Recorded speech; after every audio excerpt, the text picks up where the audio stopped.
ojos de buena, ¿eh? Yo tengo odios profundos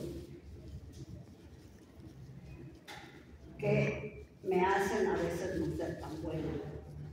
Pero amo a la humanidad, esa parte de la humanidad con la que comulgo. Pero también tengo mis odios que me permiten estar en la lucha y señalar a quien tengo que señalar y dar la cara cuando tengo que dar la cara. Eso es todo. Gracias.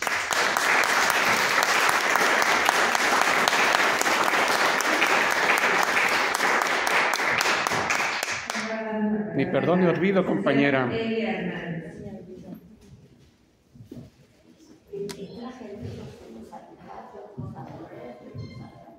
Ok, nos está comentando la compañera que traje libros, unos para rifar, uno a regalar, otros a vender, a ver cómo. Sí, aquí los traigo en esa maletita.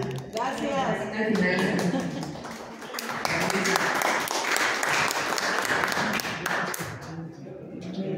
Quiero agradecer en principio a todos ustedes que están aquí para escuchar nuestras historias, que ya las veo en el documental, pero bueno, veremos un poco más. Como decía Lourdes, efectivamente cuando llegamos a la cárcel después de estar desaparecidas y en la tortura, pues ya nos sentimos como un remanso de tranquilidad, aunque no todas vivimos la misma experiencia. Estuvimos en la misma cárcel, pero con diferentes acontecimientos, porque las primeras que llegamos fuimos quienes vivimos una especie de represión diferente. Ya cuando llegaron las compañeras siguientes, ya no vivieron lo mismo, porque ya pudimos nosotros organizarnos y no permitir que se hicieran por ejemplo, sufrir el apando que nosotros sufrimos, pero ya no permitimos que las compañeras que llegaron después tuvieran esa todavía una parte de tortura más, ¿no? Pero ya nos sentimos más tranquilas, más seguras en la cárcel, así que se imaginarán cómo estábamos antes, ¿no? Cuando estuvimos desaparecidas y en la tortura. En la cárcel pudimos organizarnos, poco a poco fueron llegando compañeras, no todas estuvimos al mismo tiempo, algunas llegaban, otras salían, pero fuimos aproximadamente 50 presas políticas de esa época, de los años 70, de diferentes grupos del MAR, del CAP, del FUS, de la CNR, del Partido de los Pobres, de la Unión del Pueblo, del Partido Revolucionario de los Trabajadores Mexicanos. O sea, fueron varias organizaciones las que en esa época surgieron y a muchos compañeros los estuvimos en la cárcel, no solamente mujeres, sino hombres también, compañeros también, en más cantidad compañeros varones. El documental que vieron habla de las mujeres del mar, pero no, ellas no somos todas las compañeras que participamos en la organización. Hubo compañeras que estuvieron también participando, pero se trató el documental de solamente las compañeras que estuvimos el viaje a Corea, donde recibimos entrenamiento político y militar. Como dice Lourdes, a pesar de las diferencias que tuvimos en la cárcel, porque hubo un momento en que las cuestiones ideológicas o de visión de la realidad que vivimos en esos momentos hacía que no tuviéramos las mismas ideas, los mismos conceptos, pero a pesar de eso mantuvimos la amistad, la relación, el cariño, el amor que nació aquí, porque casi todas nos conocimos aquí en la cárcel, otras en el grupo donde militamos, pero todas estuvimos dispuestas a solidarizarnos cuando alguien tuviera algún problema, a solidarizarnos porque pasamos aquí varios problemas personales y siempre estuvimos solidarizándonos, ¿no?, con las compañeras que tenían esos problemas. Así que también, como dice Lourdes, nos conocimos, nos hermanamos, como también se dice Esperanza en el documental, y esa hermandad, esa solidaridad nos mantiene hasta ahora.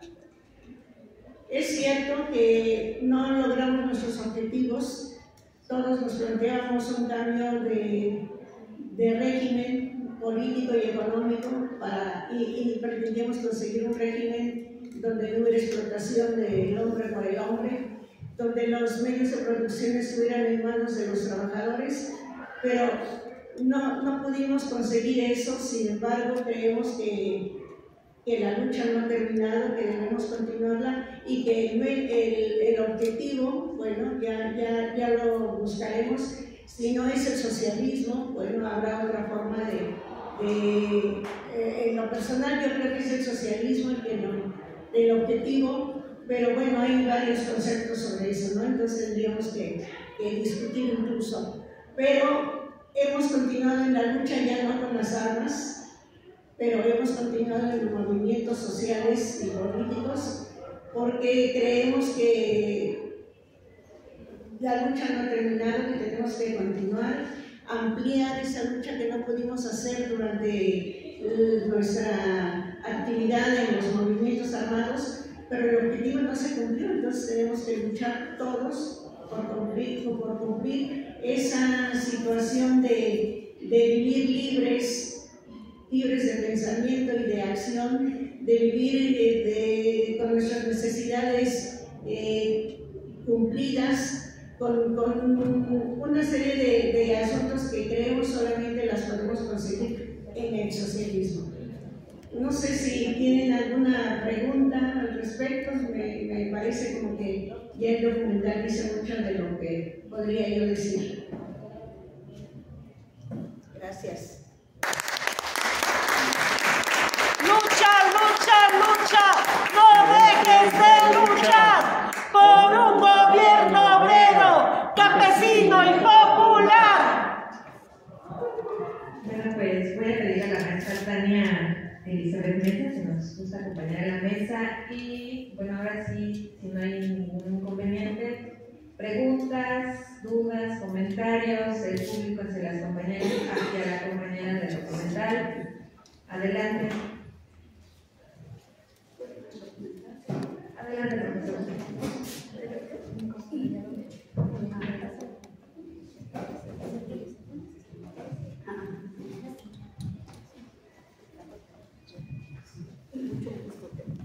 Buenas tardes. Antes que nada, agradecerles el haber compartido estas pequeñas experiencias y comentarios. Y obviamente del documental y de su participación me surgen muchas, pero muchas preguntas. Una de ellas es, obviamente ustedes participaron buscando una transformación de la sociedad mexicana en un momento en el que vivíamos con un Estado autoritario, represor, discriminatorio y todos estos calificativos que ya se han puesto sobre la mesa. Tal vez una de las primeras preguntas que a mí me surge es ¿cómo evalúan ustedes los gobiernos actuales después de estos gobiernos? ¿Cómo los evalúan en términos de estas luchas que ustedes intentaron hacer? ¿Cuál es su evaluación de estos gobiernos? Esa sería una primera pregunta. No sé si...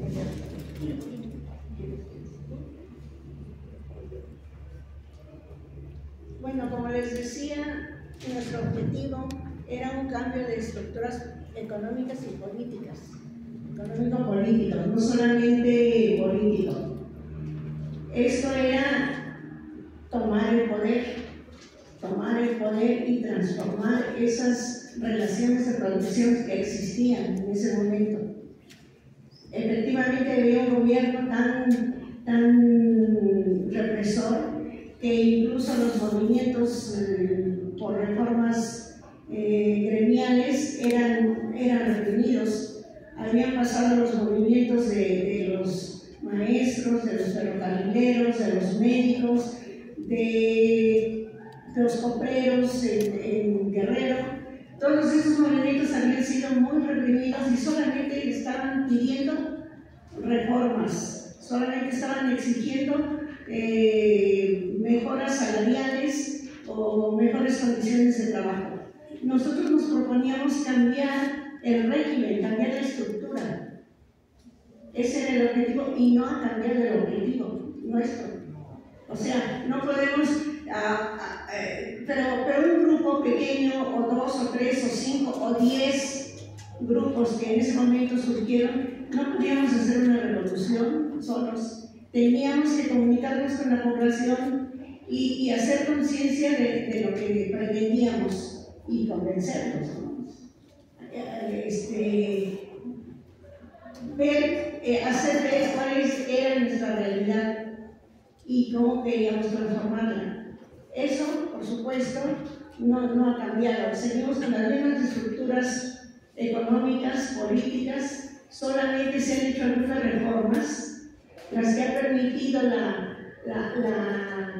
el poder económico. Es decir, se ganó la presidencia ahora con este gobierno, pero no se obtuvo el poder, solo el gobierno. El poder lo tiene una clase económicamente fuerte, con todo el capital que define las formas de gobierno y de relaciones de producción.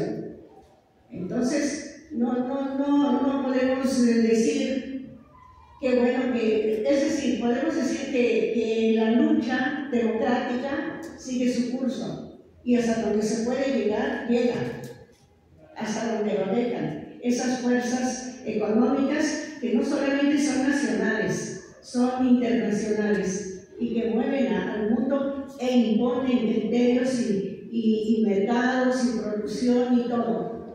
Entonces, hay un gobierno que tolera algunas cosas, que hace cambio en algunas cosas, pero que no tiene el poder para hacer más. Entonces debemos tener conciencia de esto y ver, como decíamos, que la lucha no ha terminado, que debemos continuarla si queremos realmente cambiar el estado de cosas que prevalece en nuestro país. No sé si me contesto. Yo diría, es que estoy un poco mal de los oídos y si uso micrófono se distorsiona. Ya estoy vieja, 83 años. Bueno, el caso es que, digamos que todos tenemos que hacer una revisión de lo que hay y de lo que falta en nuestro medio. Yo creo que todas las ciencias, muchas ciencias, tienen que ser revisadas, que se han cometido muchas equivocaciones en el terreno de la construcción del país, en el terreno científico y en el terreno social. Por supuesto que estamos hablando de poderes, no de un poder, no del presidente de la República. Está la derecha, está la iglesia, está el capital, el más canijo que siempre está en todo. Está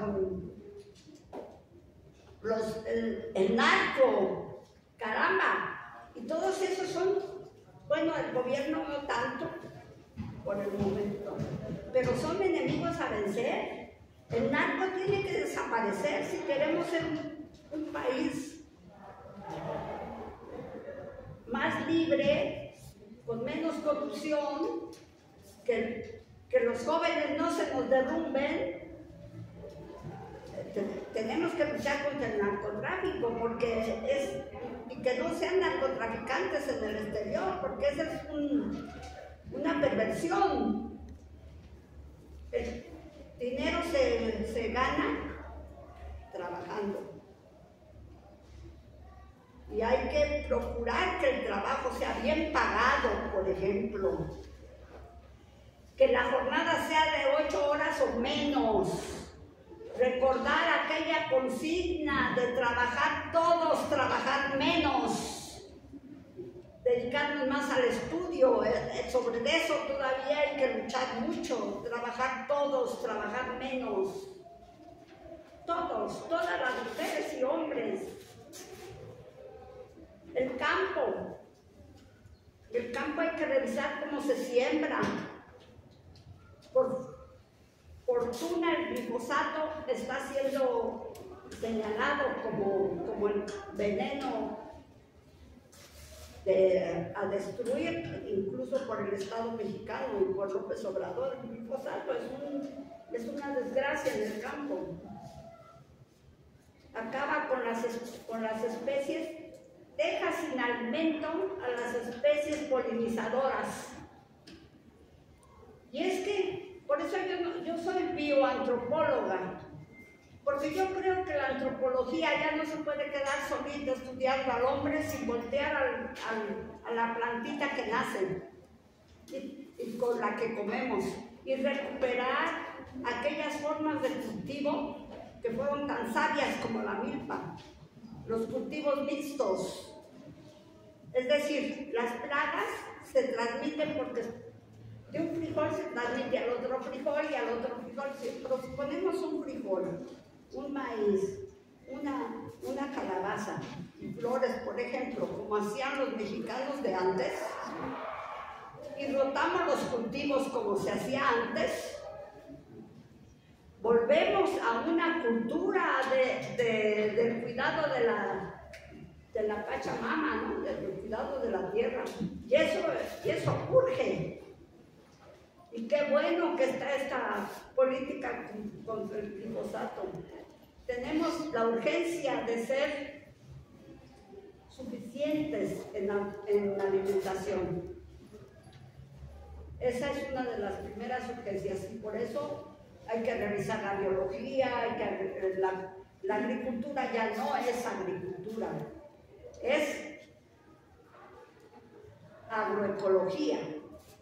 Ya no puede ser agricultura, es agroecología. Agricultura que cuida el medio ambiente y que piensa en el futuro de la humanidad. Y como eso yo creo que muchas ciencias y todos, si rascamos un poquito, vemos por dónde tenemos que caminar. Hay una persona que, bueno, cuando yo la leí en francés, pero sus libros están en español algunos, que es Edgar Morin, que habla de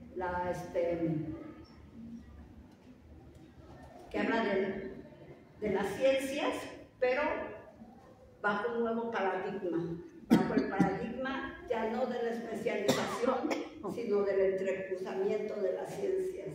Yo creo que esto, como un nuevo paradigma, un nuevo método, sería muy útil revisarlo e incorporarlo a la docencia, a la academia. Y si quieren pasamos a la rifa. Muchas gracias.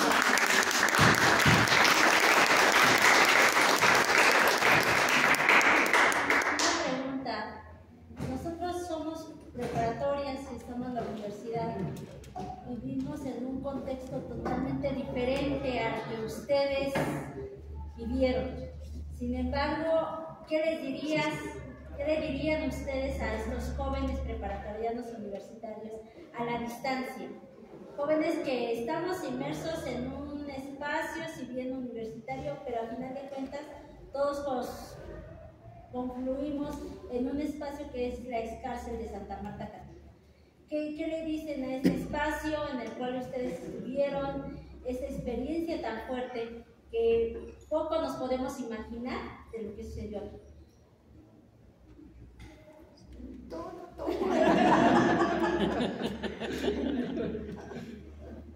Pues es difícil decir algo a los jóvenes cuando tienen una serie de conflictos también, de problemas, que son, como dice la compañera, diferentes a los que vivimos nosotros. por lo menos el medio, el ambiente, la sociedad ha cambiado mucho de hace, ¿cuántos años? 50 años, ¿no? Por supuesto que han cambiado.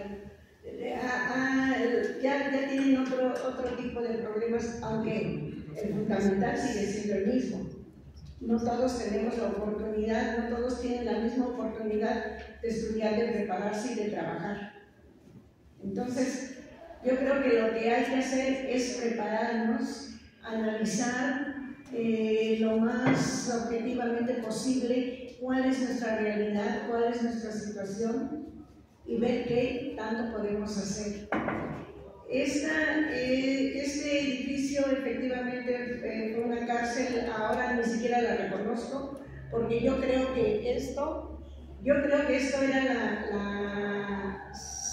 la sala de visitas. Se entraba por ahí, pero aquí había unas escaleritas que tenían que subir la visita para entrar ya a este lugar, o quizá al otro, más allá, porque era la sala de visitas y había unas mesas aquí de mármol, ¿no? De granito, no de mármol, no era tan elegante, de granito, y la visita era y las mesas eran de granito y las bancas de madera, donde nos sentábamos con nuestra visita. Y más allá estaba de aquel lado el comedor y arriba las celdas. Había 2 pisos. Cuando nosotros llegamos aquí, tú también, Lourdes, cuando llegamos aquí solamente había la barda a la mitad de lo que después la subieron. Y nosotros podíamos ver desde nuestra celda hacia la calle, hacia aquel lado. Pero hubo una fuga, se fugó una presa narcotraficante chilena, un día de visitas, y entonces subieron la barda, la subieron a lo doble, y ya no podíamos ver la calle, por lo menos ya desde nuestro lugar ya no. Más allá había un campo, un espacio abierto, donde salíamos todos los días a tomar el sol, a jugar. Comentábamos en otra presentación que las presas políticas formamos grupos que convivían con las presas comunes. Lourdes, por ejemplo, daba clases de danza, aquí de danza folclórica. Otras compañeras daban clases de taquigrafía y mecanografía, en esa época se usaba todavía. Otras compañeras tenían como escritorio público para ayudar a las presas comunes a hacer sus escritos que necesitaban. Otra compañera estaba encargada de la biblioteca también, y yo estaba encargada de los deportes. Hacíamos ejercicio y deportes con las compañeras y nos permitían salir al patio. Venía una maestra del exterior a darnos la clase de deportes. Y así, eso eran nuestras actividades con las presas comunes. Pero nosotros teníamos círculos de estudio también. Teníamos círculos de historia, de filosofía, de economía. Leíamos el periódico y lo comentábamos, eso era todos los días y en el grupo grande. Después les comentaba que se empezaron a hacer grupos más pequeños. Nos empezamos a dividir y los grupos eran pequeños, pero seguimos con las mismas actividades. Así que siempre hay forma de sortear los problemas, los malos momentos, y además una cuestión muy importante y que a veces no la mencionamos fue la solidaridad de nuestras familias y de nuestros amigos. Eso nos ayudó muchísimo porque teníamos visita, nos traían comida, nos traían ropa, en fin, todo lo que necesitábamos, pero siempre muy amorosamente. Y no solamente nuestras familias, sino los amigos que habíamos hecho en la calle también nos visitaban. Entonces todo esto, además nos sentíamos afortunadas de estar vivas, por estar vivas, porque otras compañeras no corrieron la misma suerte, fueron desaparecidas o asesinadas. Entonces nosotros sí podíamos contar esto que vivimos. Así que siempre mantuvimos, decíamos aquí cuando estábamos tristes, cuando se retiraba la visita, por ejemplo, que teníamos el carcelazo porque andábamos deprimidas, pero eso pasaba rápido.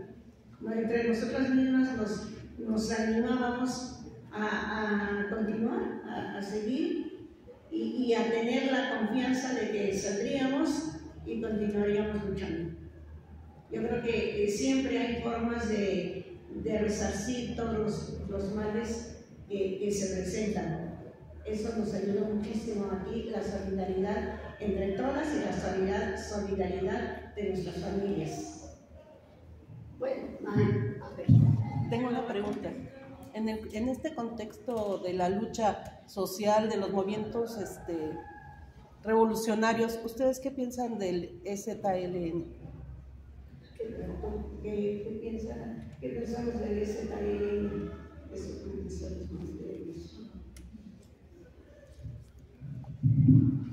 Yo creo que el EZLN en un principio fue un rayo de luz increíble.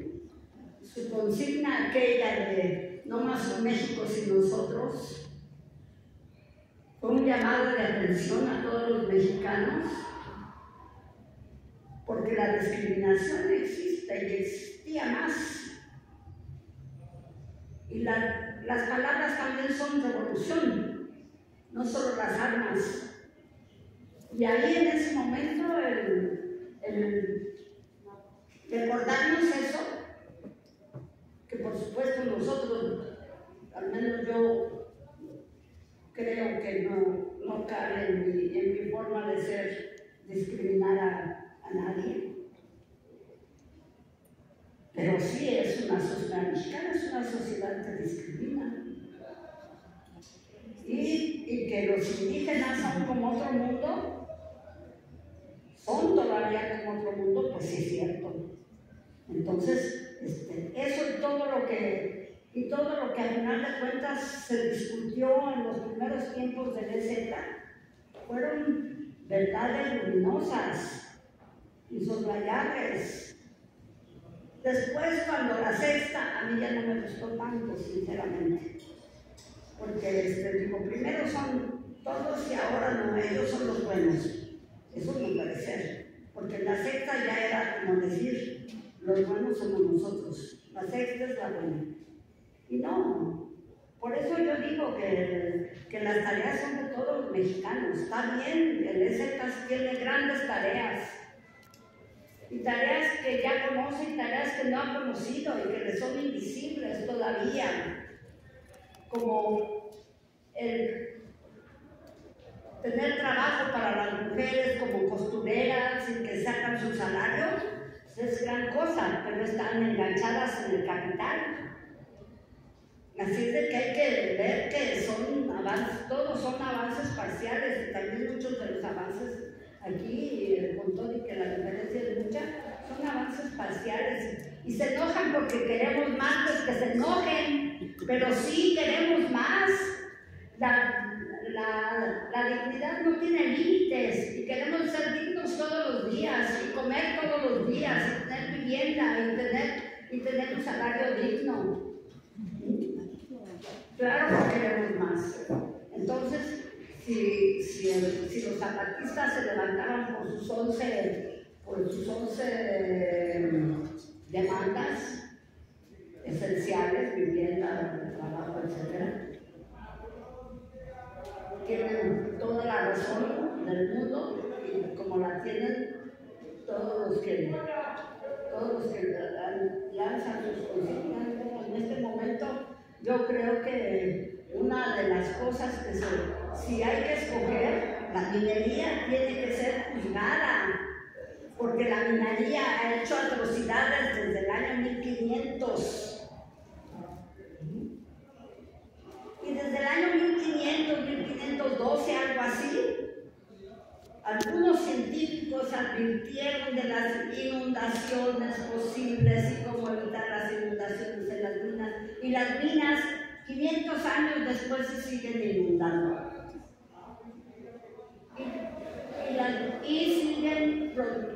siguen envenenando las aguas, que ahorita el agua hay que cuidarla como tesoro y favorecer la industria automotriz. Si va a contaminar el agua, hay que echarle ojo y hay que ver que mejor no, o cómo va a estar la cosa, ¿no? Porque el país necesita agua limpia. Y eso lo supieron los acolhuas y los mexicas, que fueron una sociedad hidráulica. Supieron dividir las aguas negras, las aguas salobres, de las aguas dulces, con el albarragón de Nezahualcóyotl, con la separación de las aguas de Xochimilco y de Chapultepec, de las del lago de Texcoco, salobres, y que tiene su riqueza el lago de Texcoco, ¿no? Pero Nezahualcóyotl ideó la manera de separarlas. Idearon la manera de cultivar en chinampas, la manera de sembrar en cultivos mixtos, todas esas cosas de las que tenemos que recuperar si queremos.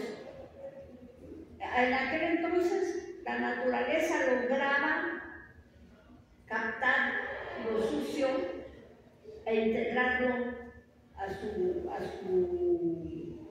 su entraña, pero ahorita no es que seamos tantos, porque en la época prehispánica eran millones también, no sé cuántos, pero sí, como 40 millones según yo. Y los desechos humanos y los desechos animales lograban integrarse, y todas las culturas aprendieron a usar el agua limpia. Y ahora nos encontramos con grandes problemas con el agua, ¿no? Y eso tiene que ser urgente. No sé si me desvié, como estuvo la pregunta. Siempre me desvío. Muchas gracias. Del cemento, la tierra. ¿Alguien más que quiera decir un comentario, algo hacia el documental? Lo que tenemos aquí en la mesa, Tania. ¿Nada? ¿Algún comentario que quieran hacer? Sí, si quieren, para si quieren hacer. Sí, pues nada que más que agradecerles su presencia, su tiempo y su paciencia por estar aquí para escuchar a estas dos grandes mujeres. Creo que hay mucho que escuchar aquí, no solo de lo que nos cuentan, sino también creo que es muy importante observar a estas mujeres que tuvieron una lucha en el pasado, pero que su lucha no se detiene, y está evolucionando, cambiando constantemente. Ellas mismas son revolución. También tomar en consideración esta visión crítica en la que se formaron siendo jóvenes, en la que se introdujeron, vivieron y que la mantienen, incluso hoy en el presente, y pensando siempre hacia el futuro, para un mundo mejor. Y creo que en especial también algo que me quedo yo como mujer, como historiadora, como investigadora, es la gran empatía hacia los otros. Creo que eso es una cosa increíble que a veces desdibujamos y no vemos, o quizás no entendemos entre las clases que tenemos, lo que nos ofrecen hacer los museos, no alcanzamos a ver de fondo la gran naturaleza que hay, dar la vida y pensar de esta forma para que todos tengamos una vida mejor, sobre todo aquellos que no viven con esta dignidad, que no comparten esa dignidad, que se les es arrebatada por recursos, por su simple forma de vestir, de ser, de vivir su herencia. Creo que estas cuestiones a veces no son tan fáciles ni sencillas de encontrar, que no las vemos entre datos, entre hechos, entre todas esas cuestiones. Y son muy importantes tenerlas, yo creo que muy presente cuando entendemos o queremos estudiar al movimiento guerrillero, y en especial la presencia de las mujeres, que también nos comparten otra visión de aquella lucha armada, de aquella guerrilla, de aquella experiencia personal y colectiva que se conecta. ¿Por qué hoy las escuchamos? ¿No? ¿Por qué no las habíamos escuchado hace tiempo? Bueno, tienen muchas respuestas esta cuestión, pero esta escucha activa también nos va a permitir cambiar nuestra propia historia en el presente, escuchar a otras mujeres, escuchar otras experiencias de vida y seguir también en la lucha en diferentes facetas, en diferentes formas. Pero aquí tenemos un increíble ejemplo que me parece que hay que estar abierto a escucharlos. El documental, bueno, se expuso, se les ofrecemos, yo como mediadora de este Mario, él les agradece mucho su presencia, está muy emocionado y una de las grandes,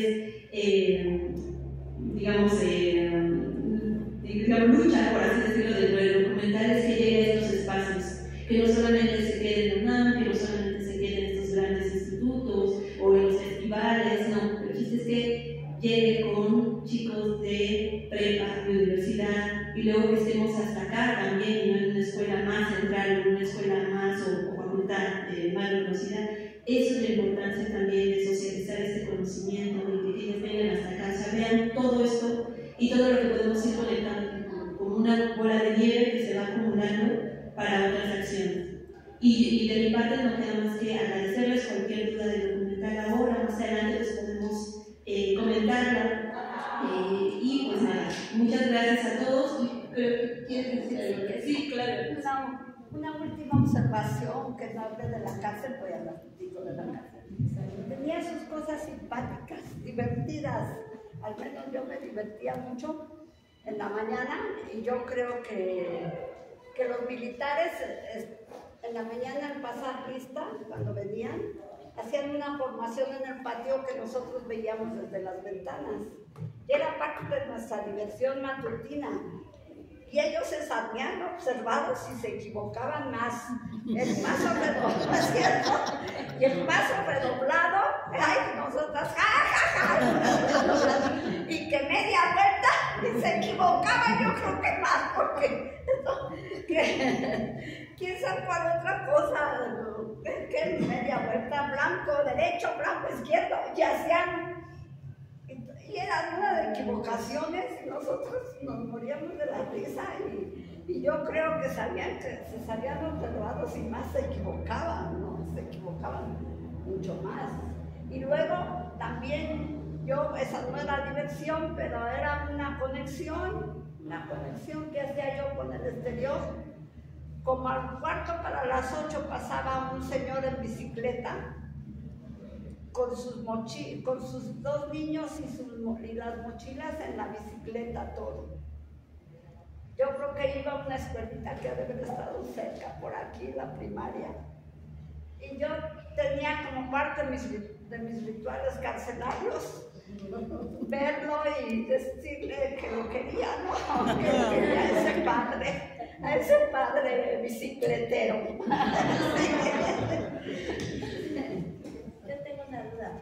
Por ejemplo, algo que no nos mencionaste fue que tú fuiste rescatada. O sea, tú no participaste de la amnistía. Sí, participé de la amnistía. Lo que pasa es que yo fui rescatada por un secuestro. Al año y medio de estar en la cárcel, salí en una lista, eso sale en el libro.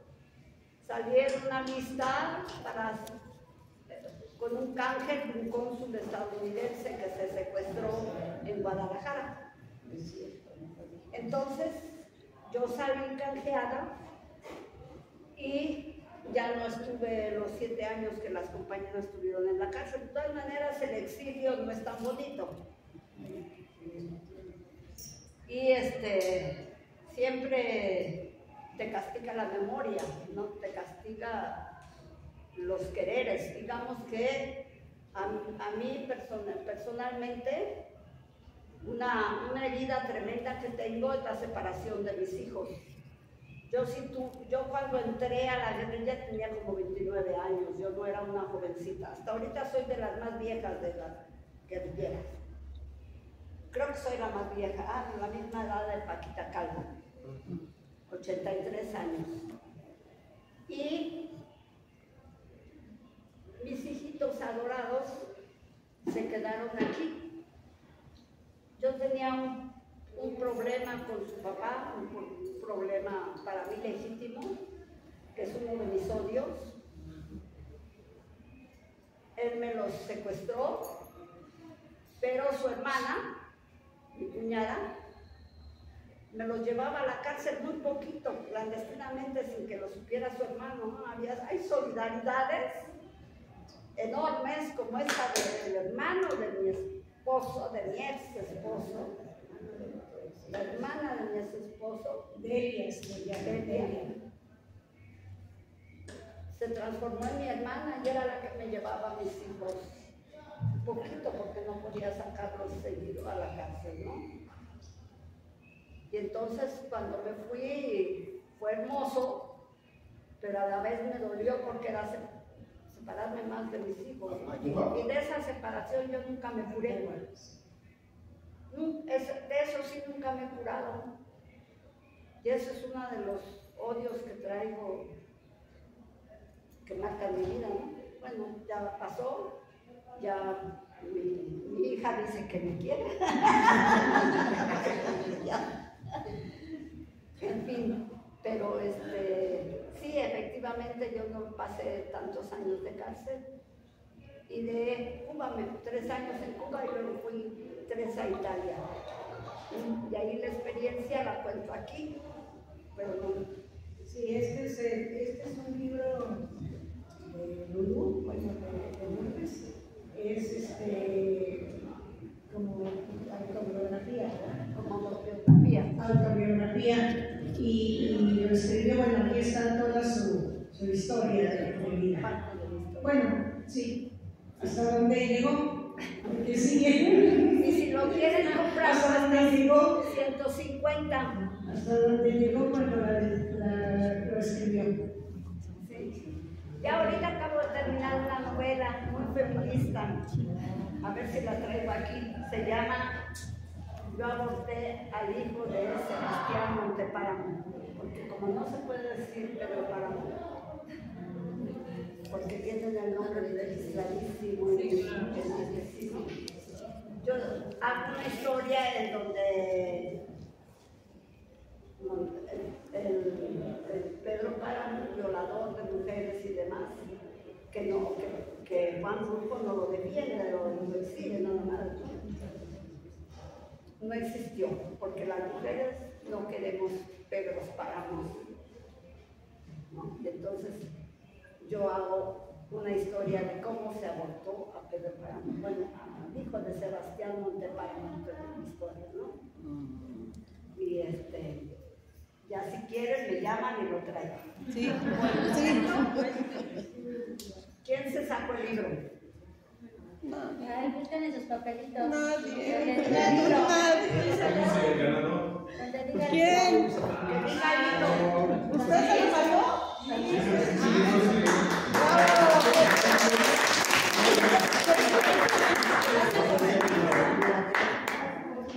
Ya que se lo quiere donar a la causa del criminal.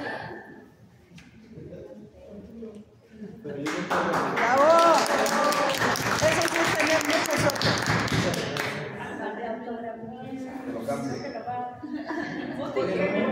Foto y autógrafo, ¿no? Sí, por favor.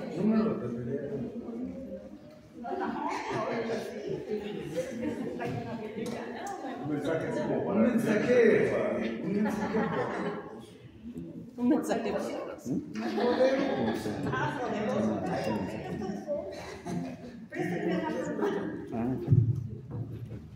Un mensaje sobre esto. Sí, sí.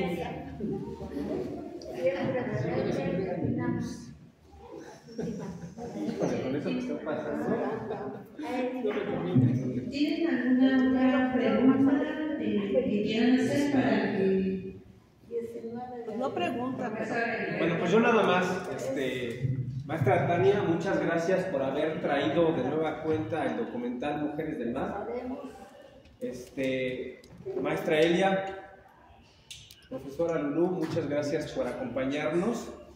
Queremos lo siguiente, mire, nosotros allá muy de rápido le expusimos que el maestro Carlos Bravo de la UACM junto con el maestro Rogelio, maestro por favor, tienen como objetivo que este espacio sea declarado sitio de memoria y además instalar, que se dé permiso, un museo allá arriba, que nos gustaría ahorita que conocieran el lugar.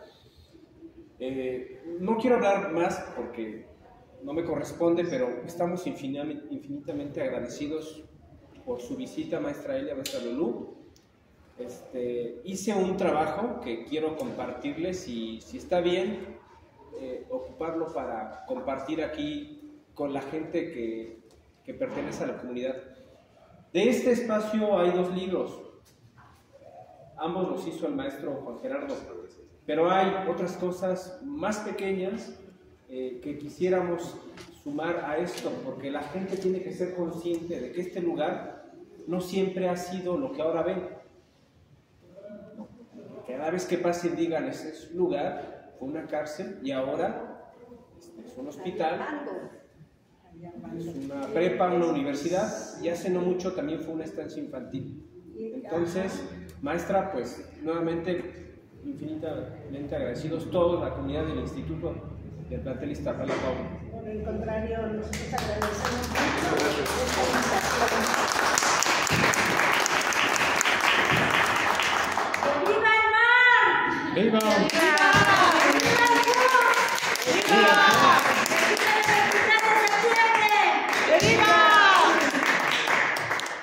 Gracias. Ni perdón ni olvido, castigo a los asesinos. Ni perdón ni olvido, castigo a los asesinos. Desaparecidos, presentación. Desaparecidos, Presentación. Gracias y nos vemos en la próxima. Gracias.